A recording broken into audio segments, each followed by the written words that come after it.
pichação, eu acho que ela é advinda justamente das populações mais pobres ocuparem esse espaço.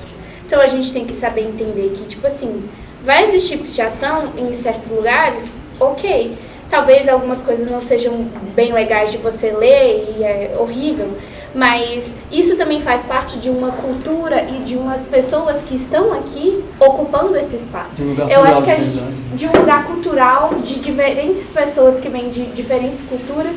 Então, eu não acho que seja um problema a pichação e nem, por exemplo, fumar aqui, porque as pessoas fazem isso em outros lugares, fazem isso nas universidades particulares. E eu acho que a questão da pichação, ela é advinda da gente ocupar o espaço como um espaço, pessoas pobres ocupando um espaço que também tem sua cultura e que pichação não necessariamente é sujeira.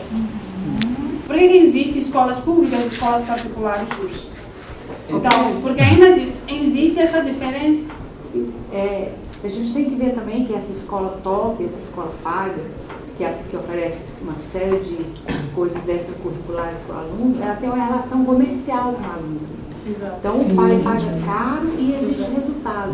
E a escola tem que mostrar, tem que entregar isso. E aí eu acho que vem essa pressão grande no aluno para conhecimento, para mostrar resultado, para passar no vestibular, numa faculdade pública, né? Então essa coisa do escola top, que você tem que pagar, também pressiona muito o aluno por resultados. Mas a gente não pode se iludir também, achar que a vida é de graça. As coisas funcionam com base em orçamento mesmo, e a nossa educação pública, de educação básica ali, fundamental e médio, é sucateado porque a gente tem, por exemplo, a educação superior recebendo muito mais do orçamento público destinado à educação do que a educação básica. Então não adianta a gente se iludir que a questão econômica não influencia. É óbvio que influencia e por isso é ruim. E quem que a gente recebe aqui na UNB, por exemplo, que aí já revira a lógica ali? Tem muita gente que tem condição de pagar e está aqui dentro. Aí quando se suscita no debate ali que quem tem a condição de pagar, pague, aí tem gente que levanta a bandeira. A gente vai atacar a universidade pública? Não, mas ela vai continuar sendo pública para quem de fato precisa. Agora, quem pode pagar, que pague. Então a gente tem que pensar lógicas assim mais produtivas e que funcionem melhor na prática, desvinculado de ideologia que muitas das vezes é burra, tipo essa. As pessoas já se acostumaram com o discurso de que a coisa pública não é boa. Então, assim, se a coisa pública não é boa por essência, porque não é boa mesmo, não tem para que brigar para melhorar. Não é boa. Ponto. Entende, assim, um pouco o discurso de conformismo? E puxando um pouco esse gancho aí, Matheus, né? De que o serviço público não é bom, né? Eu acho que é mais para incutir na cabeça da população a questão da privatização, sabe? A questão de que o privado é bom e o público é ruim. E, na verdade, eu acho que, tipo, falta de verba não há. Então, eu não vejo motivo para atacar a questão, com todo respeito ao colega, a gratuidade da universidade. Os serviços públicos são bons? Seja sincero. Não são bons, mas é o que o professor até falou. É uma questão de projeto de poder. Talvez não seja bom justamente por questão de falta de gestão. Não se gasta muito com a educação, se gasta mal com a educação, na minha visão. Não, também acho, é o que eu estou te falando, vai muito mais para a universidade, por exemplo, para o sistema educacional superior do que a educação básica. Pensar a universidade também para além do ensino, sabe? A universidade ela realiza extensão, ela realiza pesquisa e tudo isso demanda recurso. A educação básica não é mais importante? Não, eu não discordo, eu acho que a educação básica também tem que ter a sua atenção. A atenção primária ali, sem dúvida, é fundamental.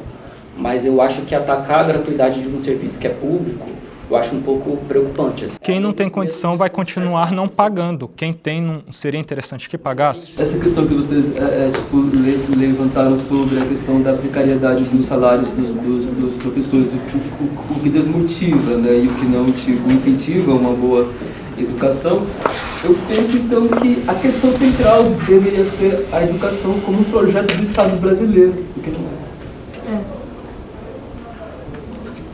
Então vocês vejam, num país aqui parece que 20 milhões de pessoas passam fome, não sei se esse é o dado correto, mas enfim, que muitas crianças, né, vão dormir com fome, então tipo, com fome, né, com racismo não há democracia.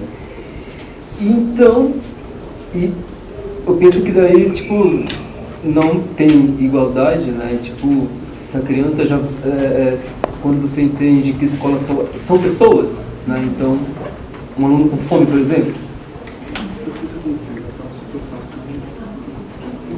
Pode continuar. Eu penso que profissionalmente, tipo, para refletir você. Eu acho que essa coisa toda é mais maquiagem para aparecer mostrar para outros países que o Brasil não é um país que é analfabeto, por assim dizer. Eu acho que mais que maquiagem mesmo.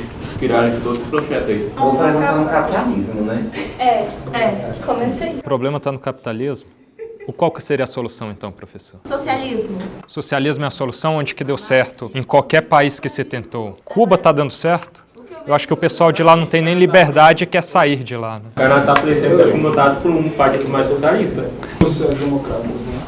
Nós quem? O governo Lula. Não me incluo nisso. Nosso governo. Só que o problema não está no capitalismo, que por mais que tenha os seus problemas, dá oportunidade para que as pessoas vivam e ascendam na vida. No socialismo a gente tem, por mais que o discurso teórico seja outro, a gente tem uma elite política de teóricos lá. Não se iludam que é classe trabalhadora, classe operária que está no poder. De tudo que a gente se tentou, a gente vê que tem uma elite intelectual do comunismo lá, gente que estuda, não gente trabalhadora de fato, que vai dar diretrizes ali para o povo ser de fato massacrado. Há no capitalismo muito massacre do próprio povo? Obviamente, mas a gente consegue mitigar com um processo legislativo que é democrático. Na democracia a gente consegue tentar mitigar esses problemas, por mais que seja a longo prazo. Numa ditadura socialista, aí, que é teoricamente a ditadura do proletariado, mas na prática não é isso, a gente não consegue. Então, o problema, assim, quem tem essa visão, professor, com todo respeito aí de que o capitalismo é um problema, tem que propor uma solução que não seja o socialismo, porque ele é um problema muito maior se a gente for colocar nesses termos. Professor, posso falar de você? Pode sim. A China. Discussões socialista, comunista, capitalista, não é o caso, para mim não é nenhuma das opções aí que tem. Mas a questão é, a China não tem analfabetismo, a China não tem gente morando na rua, a China não tem gente passando fome, a China tem tudo isso funcionando perfeitamente, educação foda, melhor do que qualquer país da Europa que você pensar, pessoas ascendem na vida, a situação Com 1 bilhão de pessoas. Com 1 bilhão de pessoas. Com 1 bilhão de pessoas. Só para eu entender se você está querendo utilizar ela como exemplo socialista. Uma alternativa Tá. ao capitalismo. Mas na ditadura é mais fácil, né, fazer isso. Vamos lá, tá bom. China é uma ditadura. Na China existem 54 etnias diferentes. Todas elas têm representação dentro do Congresso. Todas elas têm a sua língua ensinada nas escolas. Mas lá não tem uma democracia, por exemplo. Não tem uma democracia? Você acha que o Brasil é mais democrático que a China? Não é? As diferentes etnias que tem no Brasil têm representação no Congresso? Por Todo exemplo? mundo não tem esse direito? Tem ou não esse direito, inclusive incentivo de cotas? Os Tem. indígenas vieram ter o primeiro ministério deles. Os indígenas, de um modo geral, deveriam ter este ministério. Na China, tem. Aqui não tem ainda. Eu tenho colegas indígenas. Eu sei o que eles passam. Não é fácil você pegar um povo, todo mundo é índio. É isso. Pronto, acabou. Não é assim. Deveria-se ter essas línguas sendo ensinadas. Um ponto que eu ia comentar com o Will, que é o seguinte: independente de qual seja o posicionamento ideológico, se vocês são social-democráticos, socialistas, comunistas, liberais, enfim, o ponto que eu quero colocar é o seguinte: é uma problemática que é inerente ao capitalismo que a gente não tem como discordar. Talvez eu tenha uma posição reformista, de pensar numa reforma que você está propondo, ou talvez tenha uma posição revolucionária. Ok, mas o ponto é o seguinte: quando vocês estão exemplo de países nórdicos, por exemplo, da Noruega, Suécia, para que existam alguns países nessa posição, nessa situação de qualidade de vida e de garantia de direitos, é preciso que existam inúmeros outros numa situação de miséria e desigualdade. Para a Europa estar naquela condição de fazer uma social-democracia linda e maravilhosa, é preciso que tenha uma América Latina e um continente africano devastado por uma colonização. Então, assim, a gente pode pensar, claro, que um regime social-democrata é uma alternativa, uma política de conciliação de classes, que foi o que o Lula fez aqui no Brasil, tentou fazer, né, nos 2 governos que teve, com algumas coisas boas, inclusive Bolsa Família é uma política que se usa nesses países nórdicos também, mas a questão É uma política de direito, o Bolsa Família. A ideia de renda mínima é uma teoria criada ali no livro Capitalismo e Liberdade, do Friedman, que também é desvirtuada assim como uma forma de, é uma política de esquerda, como se a direita fosse malvadona em termos teóricos ali. Mas, por exemplo, essa política que é uma grande bandeira da esquerda e do Lula, que é utilizado, por exemplo, nesse momento como exemplo pelo senhor aí, é uma teoria de direita também. Então a gente tem que parar de estigmatizar de forma negativa termos assim como se o capitalismo é o problema e a solução é o socialismo. Eu entendo que o senhor está querendo tirar esse pano aí, mas coisas assim, a direita é a malvadona e a esquerda é a boazinha, sendo que a prática é essa aqui. Não, eu sei, eu estou dizendo em termos gerais. Eu falei que é um problema do capitalismo, e de fato é. Mas o socialismo é problema também, é só esse ponto. Não, veja, não é esse o ponto. A questão é, nós vivemos num capitalismo.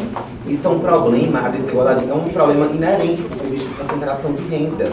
Só para eu entender, o senhor não propõe como solução, então, o socialismo? Aqui, nesse momento, não. Porque estou conversando com uma sala de aula que tem ideias plurais e diversas. Sim. Eu posso pessoalmente defender isso, mas aqui eu não estou querendo defender que a gente faça uma revolução e vai dar capital bilionário, não é isso. O que eu estou colocando é o seguinte, a desigualdade social é um problema inerente ao capitalismo. Sim. É inerente a qualquer sistema, só que é o que eu estou dizendo, na minha visão, hoje a gente consegue ainda por meio do processo legislativo, de uma democracia que com todos os seus problemas funciona, a gente consegue mitigar esses danos, tanto econômico quanto sociais e diversos aí. A gente consegue colocar gente lá, igual falaram aí sobre os indígenas e tal, tem pouca representação hoje, claro, mas a gente tem a possibilidade de eles se candidatarem, temos deputada federal hoje indígena, ministra aí, que por mais que o governo Lula tenha desmantelado junto com o Centrão lá, o ministério dela está lá. Então a gente tem essas possibilidades que em sistemas ditatoriais, por meio de revolução, a gente não tem. Você só acha que o Brasil é democrático porque você é branco de classe média alta? Classe média alta? Você estudou a vida inteira em escola pública? Não? Eu acho que eu ganhei então nessa. Não é uma competição de ganhar. Você está me julgando com base em estereótipo e o estereótipo não se aplica a mim, mas se aplica a você. Ganhei. Ganhei de novo. Não virar questão pessoal. Eu tenho uma questão que já foi dita muitas vezes sobre a qualidade dos professores. Eu entendo que ela falou, né, que tinham professores que só tinham até a 4ª série e davam aula de 4ª série. É uma realidade no Brasil, principalmente em zonas rurais, como já foi comentado, mas eu acredito que ao longo dos anos isso já foi melhorando muito. E a qualidade dos professores de escola pública, pelo menos assim, em locais mais centralizados, é tão boa quanto, se não melhor, do que em escolas particulares. Porque os professores que estão em escolas particulares, a grande maioria quer migrar para a pública para ter um pouquinho mais de direito, ser tratado um pouquinho mais como ser humano. Eu já vi questões de pessoas que estudaram em escola militar e não sabiam que tinha acontecido uma ditadura no país. Eles achavam que tinha acontecido um governo militar. Chegaram para fazer o ensino médio, como assim, ditadura militar? Talvez eles tivessem só uma visão diferente. Não é a questão é que não foi ensinado para eles que teve um golpe, que foi uma ditadura, e a questão histórica como uma ditadura, só foi ensinado que foi um governo militar e é isso, próximo, entendeu? Militar que ele falou que foi ensinado que a ditadura foi a Revolução Democrática. Se estava querendo fazer uma revolução comunista ali, é por isso que eu sou contra todo tipo de ditadura. Se a gente é contra a militar, que eu sou também, foi um erro ao modo como se perpetuou, aquilo era uma resposta a uma outra tentativa de implantação de ditadura comunista. Então, toda vez que a gente tem um lado puxando a corda ali de forma extremada, a ponto de rompê-la, como foi a esquerda naquela época, a gente tem uma direita fazendo o mesmo com os militares ali. Então, não adianta a gente reclamar da ditadura que venceu se a gente é a favor da outra, a gente tem que ser contra as duas. É isso. Eu estou dizendo que muito provavelmente o ensino da escola militar é nesse sentido aí. Não sei, eu só tô dizendo que, tipo, até onde eu sei, no Enem é cobrado ditadura militar. Assim que está escrito como cobrado. Ditadura militar, está escrito assim. Não é negociável, é ditadura militar. E eles não ensinaram isso pra ele na escola militar. Isso que eu tô querendo dizer, que quando ele foi fazer o Enem, ele foi pesquisar por ele mesmo e acabou descobrindo que realmente não tinha aprendido o que ele deveria ter aprendido. Foi só isso. O pessoal do colégio militar tem ou não melhor desempenho no Enem, nos vestibulares, ou não? A gente está discutindo, ela mesma colocou a questão do Enem, que o pessoal não está aprendendo o que se cobra lá no Enem. Mas eles não estão sendo aprovados? Será que eles não estão aprendendo e aplicando de forma correta o que é cobrado no exame mais importante para balizar o conhecimento de cada um que foi formado em educação básica? Essa é a pergunta. Por exemplo, os IEFs têm um desempenho melhor do que o colégio militar, com orçamento metade do colégio militar. Que segue um exemplo também do que o novo ensino médio está querendo tentar fazer. O IF aplica algo parecido. Então vamos discutir estrutura, sim, também acho. O novo ensino médio ele não está tentando ampliar para a grande massa, é isso? Mas ele não tem estrutura. Por que a gente não discute estrutura, que é o que eu falei aqui no começo, que é a questão orçamentária? Com questão orçamentária, igual eu falei também, que nada se resolve sem dinheiro, a gente consegue chegar nesse problema aí da infraestrutura. Em algumas escolas formam pessoas, outras formatam pessoas. Outros formam, outros formatam mesmo. Tipo, é aquilo. Na verdade, tem um lado bom, muito bom da escola pública em si. Aquela liberdade que se tem para aprendizagem e tal. Aquela liberdade de mudança das coisas. Hoje em dia nós aderimos muito, mas nas escolas particulares não. O professor, quem comentou foi... Desculpa, eu não tenho nome. Não, ela comentou que não estão abertos para as mudanças. O professor tem suas metodologias, sim, mas tem que fazer exatamente aquilo que é orientado pela escola, aquilo que vai agradar os pais. Professora, mas se a gente for olhar por essa visão aí, essa perspectiva, isso pode acontecer no colégio militar, na escola particular, como muitos estão colocando aí, mas vamos combinar, né? A gente está numa instituição em que uma visão impera e se você tenta falar de modo divergente disso, você já é taxado de alguma coisa, tipo branquinho, classe média alta, né? Você é taxado de alguma coisa porque está trazendo conhecimento teórico, embasado em alguma coisa, só que diverge do status quo aqui. Então a gente tem algo que muita gente encara aí na sociedade como doutrinação muito mais pesado daqui de dentro. Não acredito que seja só isso. Estou vivendo aqui essa realidade agora, também é minha segunda graduação, também para observar um pouco de como a universidade pública passa conhecimento, e essa é a parte que decepciona. A gente não pode, voltando naquele ponto de selecionar, a gente não pode ser contra o colégio militar e a escola particular ensinar de um jeito que eu não gosto, mas aí a pública ensinar de um jeito que muita gente não gosta. Antes era motivo de orgulho para muita gente, assim, meu filho passou na UNB, passou numa federal qualquer aí. Tem muita gente, infelizmente, hoje, assim, tipo, eu prefiro trabalhar para colocar meu filho numa particular, porque, infelizmente, a gente tem que reconhecer que tem muito aluno estragando isso aqui. Estragando mesmo, assim. Tipo, cada um pode ter sua ideologia e deve, assim, só que eu acho que isso não tem que estar dentro da aula e não é o ponto. Mas olha o que a gente tem dentro da universidade, instituição, os espaços físicos. Pichação, gente fumando aí. Quem concordar com isso não pode ficar chateado com a visão que muita gente tem aí fora. Então isso acontece.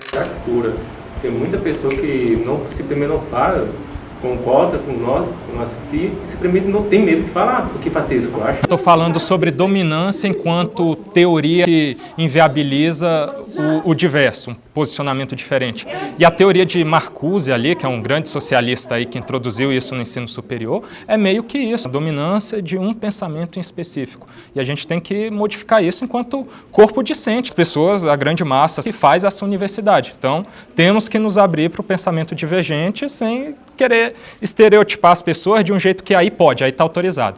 As pessoas de esquerda combatem muito estereotipização, assim, mas fazem com o outro lado de uma forma errada. Então a gente tem que combater, para mim, tudo que está errado, independente de espectro ideológico. Mas você não vê nenhuma diferença? Tipo assim, em escola, eu estava conversando com uma professora minha, que foi da escola pública, e ela estava comentando que ela é uma professora negra, um aluno virou na cara dela e perguntou: se eu te chamar de macaco, isso é racismo? Aconteceu isso numa escola pública. Não, calma, eu não estou falando que vocês estão falando isso, eu não estou atacando, eu estou chegando no meu ponto, vou chegar. E aí o que aconteceu com esse aluno? Nada. A professora não se sentiu mais confortável naquele local e ela se mudou de escola. E numa escola pública. Numa escola particular, um aluno não tem essa possibilidade de ter essa ideia contrária ao sistema, por exemplo. Numa escola particular, o lixamento acontece de fato. O aluno é obrigado a se retirar, o professor é obrigado a se retirar. Existe o lixamento, existe essa aversão. Aqui eu entendo, ok, você se sentiu... Eu não ligo, mas é um fato. Mas é fato que aqui na UNB tem pessoas com ideias divergentes. Em qualquer aula que você for, em qualquer lugar, pichação tem... Eu digo sobre a dominância, assim. Que domina. Pichações divergentes em uma única porta. Isso existe ideia diversa. E existe a possibilidade de ter, tanto que você está tá podendo falar. Mas a gente deveria ser contra, por exemplo, o caso da pichação, a pichação em si. Igual você tá me interrompendo, entende? Existe, você tá... É uma colocação pertinente. Ela falou ali, ó, por exemplo, ela falou, o menino lá, mas aquilo lá não foi expressão de uma opinião, aquilo ali foi claramente um atacamento, atacou a pessoa. Racismo, a gente tem uma lei que combate isso. Mas esse é o ponto, uma coisa que não é nenhuma opinião, não teve nenhuma ação sobre isso. Então opiniões também estão sendo respeitadas. Pode ser, claro, o professor ele não é uma pessoa que não vai ter uma opinião. O professor vai ter uma opinião. Mas é como o professor está falando, ele está deixando de lado e está aqui, ok, conduzindo aqui e é isso que vai acontecer. Mas existe essa possibilidade, tanto para o aluno quanto para o professor. O que não existe essa possibilidade numa escola particular, não existe, não existe. Na escola particular, o professor não pode ter, nenhum aluno tem esse local, mas eu vou só dar um exemplo. Eu estava estudando numa escola particular porque minha mãe era professora, então eu era uma aluna bolsista. Na época da eleição da Dilma, uma professora entrou em sala e a primeira coisa que ela falou foi perguntar quem os pais tinham votado na Dilma.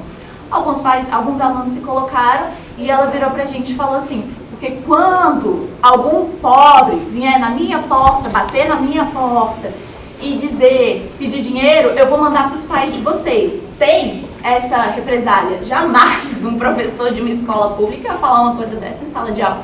O professor não está podendo nem se manifestar sobre uma coisa que, como vocês falaram, é racismo, que dirá se manifestar com uma opção política, opinião política, seja o que for, enfim. Eu acho que isso é um estereótipo que vem de fora da universidade. E quando as pessoas falam, é a Universidade Federal, é a UNB, é a Balbúrdia, tem festa toda quinta-feira, os universitários não estudam de fato, mas é que assim, aqui é o espaço onde tem uma liberdade maior. Conforme a gente falou, quando é público, a gente tem uma liberdade maior, tanto dos professores trabalhar com a gente, quanto da gente manifestar a nossa maneira de aprender. E a pichação, eu acho que ela é advinda justamente das populações mais pobres ocuparem esse espaço. Então a gente tem que saber entender que, tipo assim, vai existir pichação em certos lugares, ok. Talvez algumas coisas não sejam bem legais de você ler e é horrível, mas isso também faz parte de uma cultura e de umas pessoas que estão aqui ocupando esse espaço. Eu acho que de um lugar cultural, de diferentes pessoas que vêm de diferentes culturas. Então, eu não acho que seja um problema a pichação e nem, por exemplo, fumar aqui, porque as pessoas fazem isso em outros lugares, fazem isso nas universidades particulares. E eu acho que a questão da pichação, ela é advinda da gente ocupar o espaço como um espaço, pessoas pobres ocupando um espaço que também tem sua cultura e que pichação não necessariamente é sujeira.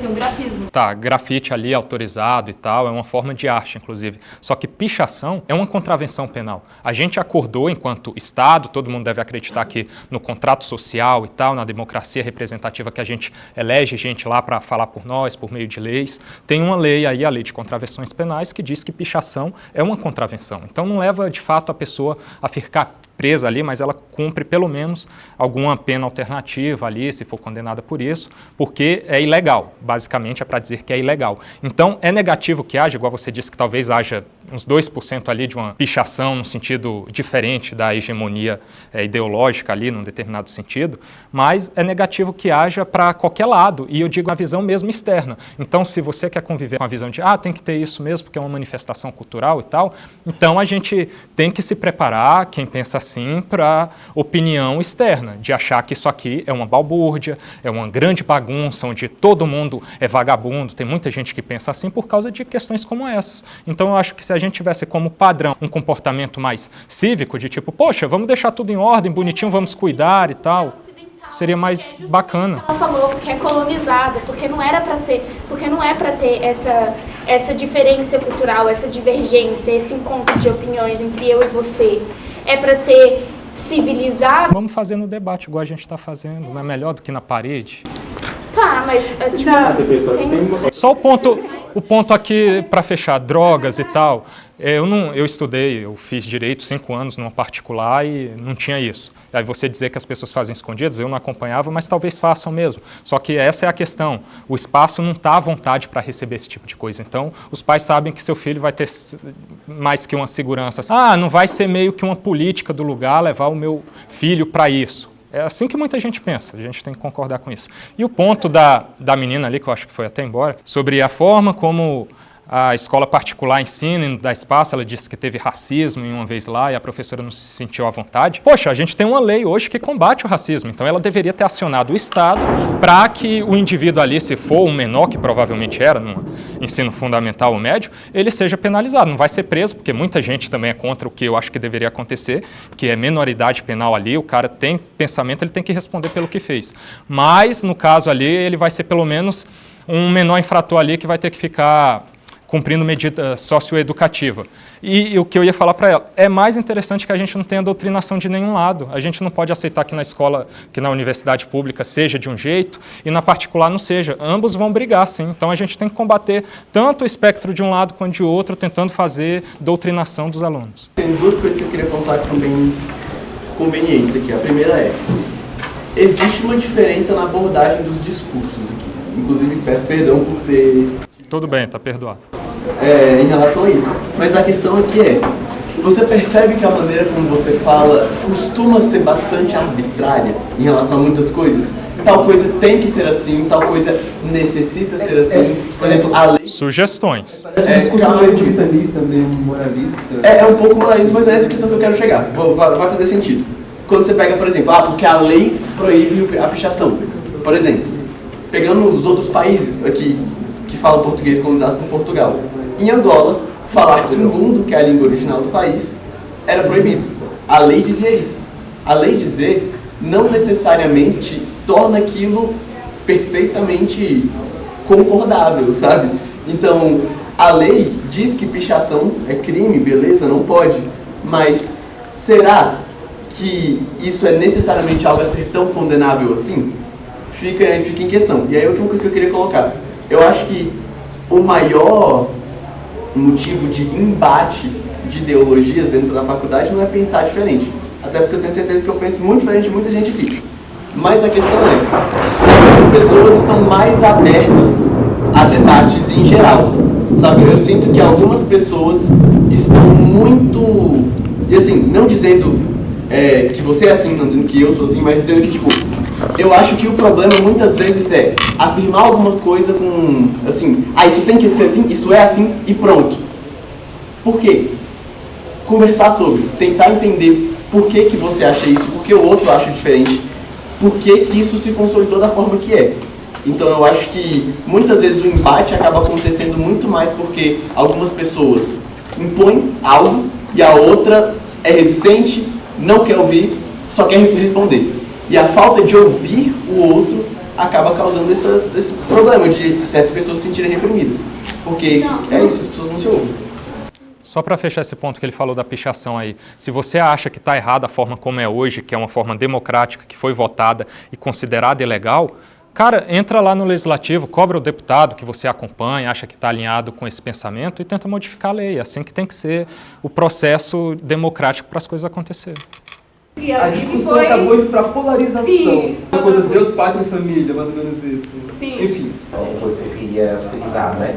Que ninguém se sinta reprimido para comentar o que realmente pensar aqui. Agora, vamos lembrar de uma coisa, a gente está aqui em uma academia, numa universidade, e não vamos ficar falando achismos, eu acho que tipo assim. A gente está aqui debatendo teoria, trazendo texto, né? Claro que a gente pode trazer experiência pessoal para cá. É porque se a gente vai fazer generalizações sobre algumas coisas, algumas pontuações voltadas para o achismo, pode ser que a gente entre em preconceitos, em algumas discriminações. Então, assim, de minha parte da Ofélia, assim, a gente tem nossa posição pessoal, a gente na nossa tese de doutorado, a gente trabalha com teoria de Vygotsky. Vygotsky era soviético, Vygotsky era marxista. Então a gente vai ter um olhar assim para as coisas. Isso não quer dizer que eu não respeite outras opiniões, outras visões. Até porque a gente está aqui para debater teoria, porque a gente está aqui na universidade, tá?